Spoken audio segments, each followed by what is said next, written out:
What's up, everybody? Today we are going to be blowing out the sprinklers. That's right, it is that time of year. It is October 15th. It is cold.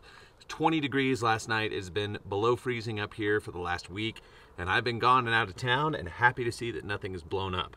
So we're gonna go ahead and do this and jump straight into the video.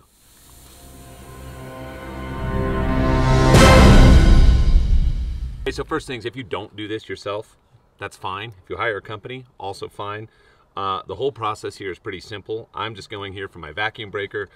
I have screwed on an air compressor fitting into one of the outlets, a bleeder valve. The water's turned off coming into the system. So pretty much at this point, I'm plugging in my air compressor, running it at fairly high pressure, and I'm just gonna open valves and we're gonna blow water out the top. Now, I do not need these lines to be totally empty, but I do need them to be pretty close, especially on the end parts where the water drains down to the lowest section of any particular station. So that's gonna be the goal. Blow them out, shut her down, make sure I don't do any damage, make sure everything else is shut down, and it's a pretty simple process. Let's do it.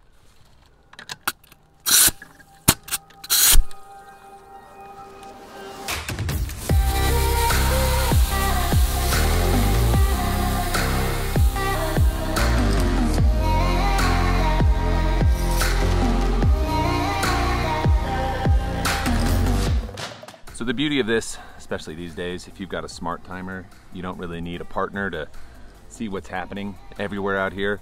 You can basically just go through, click on which station you want to hit first, turn it on, and let the thing go through. So right now I'm going to be running station 16 here. I'm going to kick that thing on. I'm only going to let it go for like 2 minutes, and let's see how the water blows out of this thing.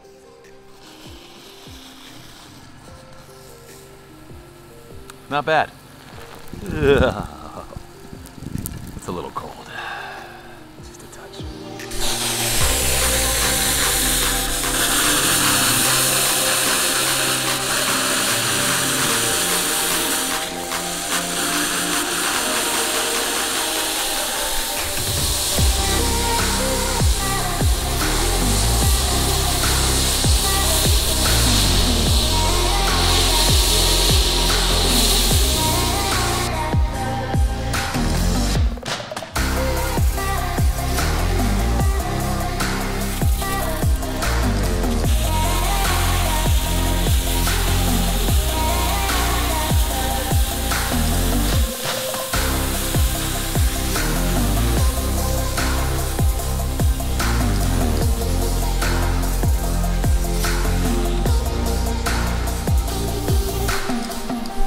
While I'm waiting for that thing to recharge, here's something that we can talk about real quick.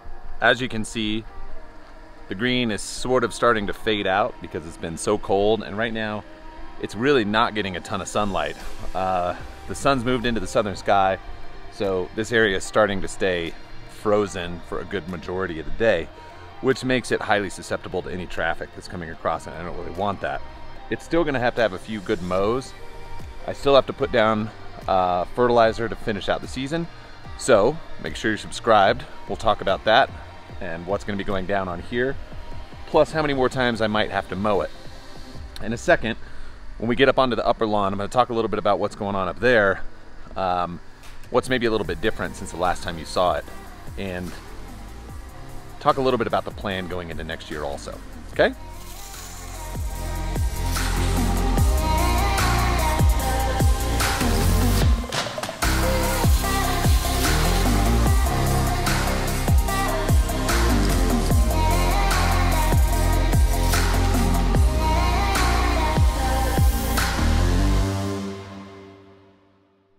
Okay, so here's what I wanted to point out up on the lawn. So the mower really hasn't been running. I haven't done any edging to this place in over 2 weeks now because we had the wedding on the 1st. So pretty much anything that was done to it was done prior to that. A few days before, I sprayed the whole place with 700, and I used the plant growth regulator, and sprayed everything up here, and it pretty much slowed it all down. Now, I want to use that more next year. That's something that I'm going to put into play a little bit more into the program. And you can see that the grass looks great, but it's also slowing down naturally. Now, the temps have kind of varied. They've gotten down below freezing at night. They've been somewhere around, 70s during the day at the highs, kind of varying between like low 60s and 70s, but it takes quite a bit of time to get up to that point. When I got out here this morning, it was 24 degrees. Right now we're up almost to 50. There's still ice down on the green and in some of the spots in the shade. So, the grass is definitely slowing down and you can see that the color is starting to change. But the idea was, if I ran that anew, I could kind of spray everything and not have to come out here and edge this quite as often as I was doing it because of the robo mower. And like right now, I don't really know how much the mower's been running because when I got home, it was actually kind of off the rails. I don't think it's been mowing very much at all, and you definitely can't see the collar like you normally would, especially after 2 weeks, almost 2.5 weeks since edging anything. So that's really interesting. Let's get back to blowing these things out. I'm almost done. All right, down to the last one here. Fire in the hole. This one is at the very bottom of the hill, so it's going to collect a pretty good amount of water just on this edge, but again, get her all blown right out, and then I'll probably do just a quick sample through and make sure that everything else is clear enough. But I think we're gonna be good. Okay, so I can definitely tell that the mower has not been running for a little while. Maybe most of the time I was out of town. You can just see from the growth of the grass, there's points and tips on the turf instead of cuts. So this has definitely been stalled out for a little bit. Again though, it looks absolutely incredible, and probably in this morning light it might have a little bit of a yellowish hue, but if I go up here and turn around, you can get a little bit better idea. Okay, so that kind of changes things, right? The sun's not coming straight across at the lawn, so it kind of changes color. But if you look, you can kind of see there's a change where stuff is starting to go dormant. See right back there, just over on the back side, down in here. Now, it might be that we get into another warm spell and I'll need to throw some manual water out here just to make sure the ground is nice and saturated. That's totally fine. The spigots are not gonna get shut off, so I can do that at any time. But for now, I think we're gonna be okay. There's actually snow coming very, very soon. We're only about 7 days away from our first snowfall of the year, which is really, really super late. This is a problem. I think maybe the frost is doing a little more damage than I had originally thought. I have got some fungus showing up here. So, stay tuned. We're going to be applying some fungicide this week.